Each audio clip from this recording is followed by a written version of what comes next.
हर प्रयास में एक पल आता है, रोमांटिक, सामाजिक या पेशेवर, जब गतिशीलता धीरे धीरे बदल जाती है। शुरुआत में आप ही होते हैं जो दूसरों तक पहुंचते हैं, समझाते हैं, अपना समय, ऊर्जा, अपना दिल देते हैं, और फिर किसी मोड़ पर अंदर कुछ टूटता है।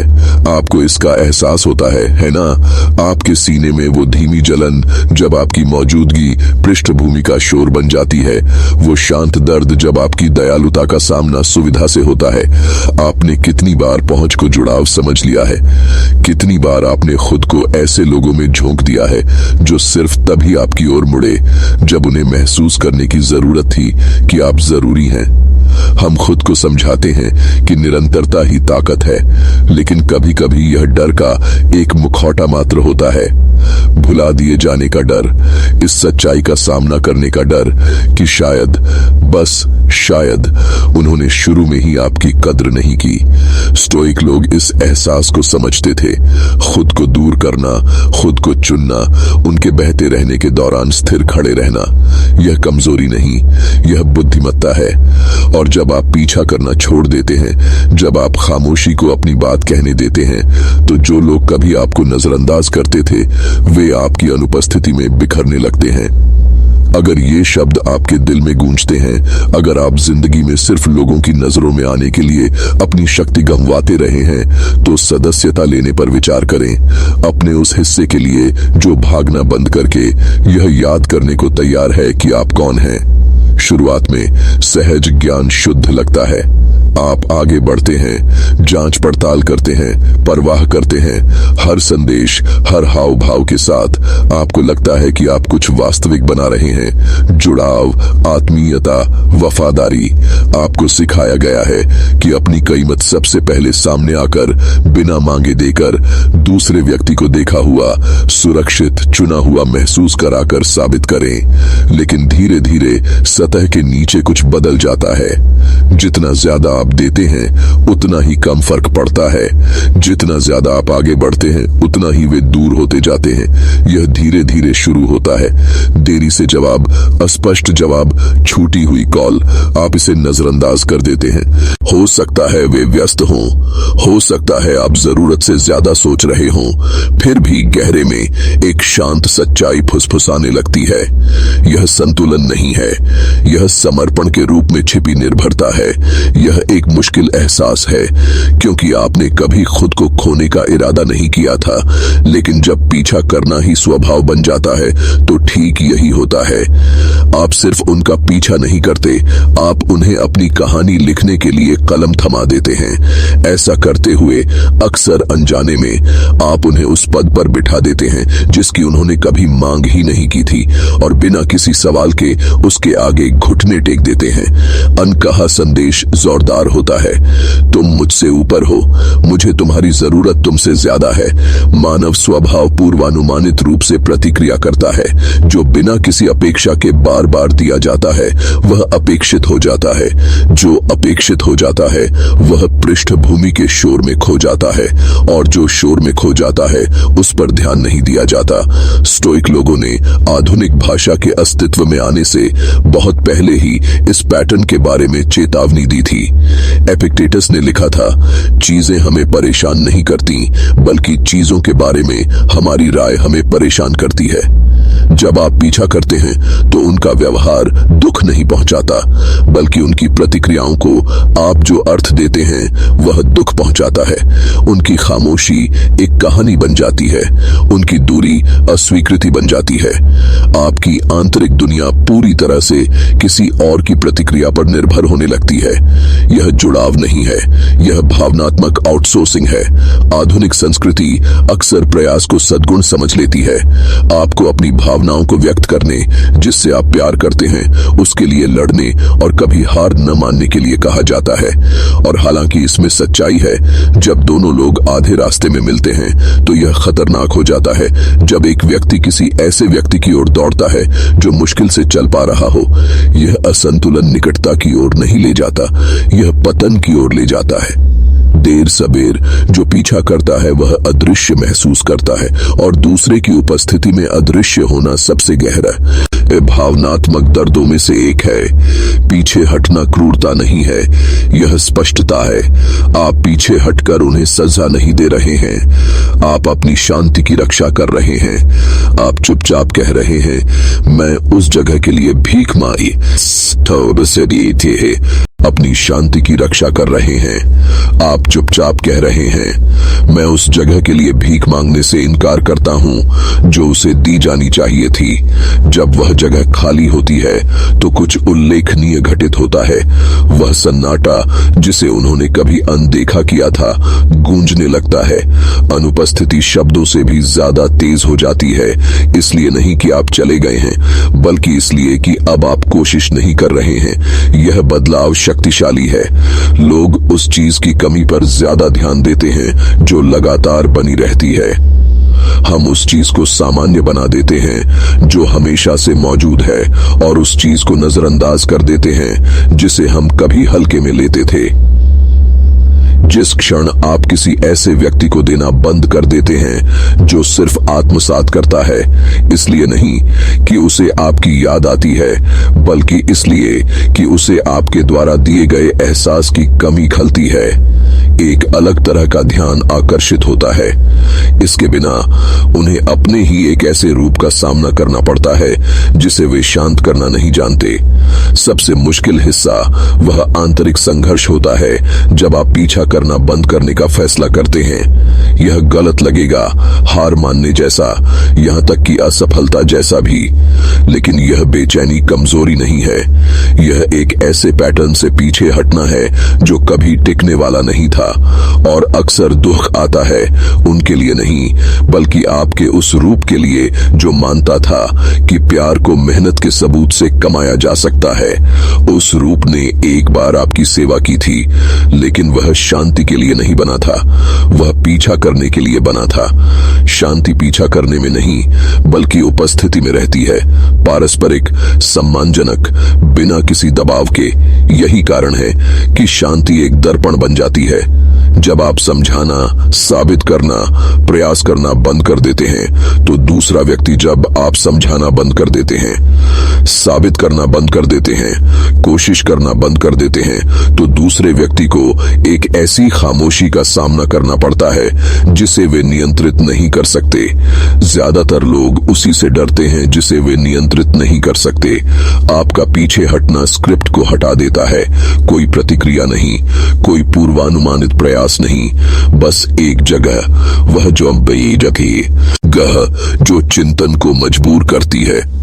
और चिंतन जब सहजता से नहीं मिलता तो अक्सर पछतावे में बदल जाता है। यह हेरफेर नहीं है, यह कारण और प्रभाव है। वे आपकी उपस्थिति का भार तब तक महसूस नहीं करते जब तक उन्हें आपकी अनुपस्थिति सहन न करनी पड़े, लेकिन आपकी कीमत कभी भी उनकी मान्यता से जुड़ी नहीं थी। आपका मूल्य आपके भेजे गए संदेशों या आपके द्वारा किए गए भावनात्मक श्रम से सिद्ध नहीं हुआ, यह हमेशा से मौजूद था। अंतर यह है कि आपने इसे उन लोगों को देना बंद कर दिया जो इसे देख नहीं सकते थे जब तक कि यह चला नहीं गया। आपको वापस लौटने का, उन्हें याद दिलाने का प्रलोभन महसूस होगा कि आप कौन थे, लेकिन मौन वह सब कुछ कह देता है जो स्पष्टीकरण नहीं कह सकता। जानबूझकर किया गया, यह एक सीमा है, क्रोध नहीं बल्कि आत्मसम्मान। यह कहता है, मैं यहां समझाने के लिए नहीं हूं, मैं यहां जीने के लिए हूं। शोर साबित करने और प्रतिक्रिया देने से ग्रस्त दुनिया में वह शांति पवित्र हो जाती है। समझाना बंद करना घोषणाओं के साथ नहीं आता, यह भीतर ही भीतर चुपचाप होता है। आगे का संदेश न देने का, समझने की कोशिश न करने का एक निर्णय। यह मौन भले ही छोटा लगे, बहुत बड़ा भार रखता है। लोग स्पष्टीकरण और प्रतिक्रियाओं के आदी होते हैं। जब कोई जवाब नहीं आता, जब शांति छा जाती है तो अंदर कुछ बदल जाता है। मौन की शक्ति उसमें नहीं है जो वह कहता है, बल्कि उसमें है जो वह दूसरों को सुनने के लिए मजबूर करता है। स्वयं अब आप उनकी कहानी में नहीं हैं। आपने भाग लेना बंद कर दिया है और वे उस जगह को घूरते हैं जिसे आप कभी भरते थे। उस शांति को समझने के लिए संघर्ष करते हुए अस्वीकृति उन्हें अस्थिर नहीं करती, बल्कि शोर, प्रतिरोध, बंद होने का अभाव है। इनके बिना उनका मन घूमता रहता है, पुरानी बातचीत दोहराता है, संदेशों की समीक्षा करता है, कल्पना करता है कि आप अब क्या सोचते हैं। सेनेका ने लिखा है, जो जरूरत से पहले कष्ट उठाता है वह जरूरत से ज्यादा कष्ट उठाता है, और यह मौन से शुरू होता है। उनकी कल्पना ही विरोधी बन जाती है। वे आपके किए के लिए नहीं, बल्कि आपके न किए के लिए कष्ट उठाते हैं। यह शक्ति का मौन परिवर्तन है। शक्ति की जगह अनुपस्थिति। चुप्पी जितनी अधिक संयमित होगी वह उतनी ही प्रबल होगी। कोई आरोप नहीं, कोई कड़वाहट नहीं, बस शांत वापसी। उन्हें आश्चर्य होता है कि क्या उन्होंने आपको गलत समझा या कम आंका। शक्ति हमेशा जोरदार नहीं होती। असली शक्ति अक्सर शांत होती है। जुड़ाव से इनकार करना, गरिमा के साथ चले जाना, बिना सुने आगे बढ़ना। लोग क्रोध के लिए तैयारी करते हैं, वे शांति के लिए तैयारी नहीं कर सकते, खासकर जब उस शांति में कभी आपकी गर्मजोशी, प्रयास और उपस्थिति समाहित थी। जब उन्हें एहसास होता है कि यह शून्य अस्थायी नहीं है, तो घबराहट शुरू हो जाती है। बाहरी तौर पर वे दिखावा कर सकते हैं कि सब कुछ सामान्य है, लेकिन अंदर ही अंदर संदेह बढ़ता है। वे प्रतिक्रिया क्यों नहीं दे रहे हैं? क्या मैंने बहुत ज्यादा जोर दिया? क्या वे सचमुच थक चुके हैं? जब कोई अनिश्चित होता है कि वह कहां खड़ा है, तो वह अपने व्यवहार पर विचार करता है। आईना प्रकट होता है, तीक्ष्ण, ईमानदार, अपरिहार्य। यह उदासीनता, छूटे हुए उत्तर, अनसुने कॉल, हल्के में लिए गए प्रयास को प्रकट करता है। ध्यान भटकाने के लिए आपकी उपस्थिति के बिना वे बेचैनी में बैठे रहते हैं। वे इसे बाहरी तौर पर छिपा सकते हैं, लेकिन आंतरिक रूप से वे खुद से जूझते हैं। मौन जानबूझकर होता है, निष्क्रिय नहीं। जब आप समझाना बंद कर देते हैं तो आप उनके लिए आपके सच पर बहस करने का मौका छीन लेते हैं। जब आप पीछा करना बंद कर देते हैं तो आप इस भ्रम को दूर कर देते हैं कि वे ही इनाम थे। बिना किसी कड़वाहट के आप कुछ अपरिचित सा प्रदर्शित करते हैं। आत्मसम्मान, जिसे किसी मान्यता की आवश्यकता नहीं है। यह कोई छल कपट नहीं है। आप खुद को ठीक करने के लिए अपनी दी गई ऊर्जा को पुनः प्राप्त करने के लिए चुप हो जाते हैं, इस उम्मीद में कि वह प्यार, सम्मान या पहचान के रूप में वापस आएगी। दर्द से नहीं, बल्कि शांति से पैदा हुआ मौन अडिग हो जाता है। वे अस्पष्ट संदेशों या यादों से इसकी परीक्षा ले सकते हैं, लेकिन आपकी शक्ति स्थिरता, मुद्रा और पीछे हटने से इनकार में निहित है। एक बार जब आप देख लेते हैं कि वे आपकी उपस्थिति के साथ क्या करते हैं, तो आपकी अनुपस्थिति को समझाना अब आपका काम नहीं रह जाता। संदेह पैदा हो सकता है, बहुत दूर, बहुत ठंडा, लेकिन शांति की रक्षा करने वाला मौन कभी निर्दयी नहीं होता। यह भ्रम का द्वार बंद करता है, जुड़ाव का नहीं। आखिरकार उन्हें एहसास होता है कि उन्होंने सिर्फ आपके शब्द नहीं उन्होंने आपका प्रयास, आपकी उपस्थिति, आपकी सहज देखभाल खो दी। अगर आपकी चुप्पी सच्ची है तो आपको समझाने की जरूरत नहीं होगी। आपका विकास किसी भी अलविदा से ज्यादा जोर से बोलता है। हर बार जब आप ध्यान देते हैं तो आप ऊर्जा, उपस्थिति और मान्यता दे रहे होते हैं। अगर बिना परवाह के दिया जाए तो इसका मूल्य कम हो जाता है। निरंतर उपलब्धता सामान्य हो जाती है, लेकिन जब आप इसे जानबूझकर रोकते हैं तो इसका महत्व फिर से बढ़ जाता है। पीछे हटने से कमरा बदल जाता है, अनुपस्थिति गूंजती है और लोग उस चीज पर ध्यान देते हैं जिसे उन्होंने अनदेखा किया था।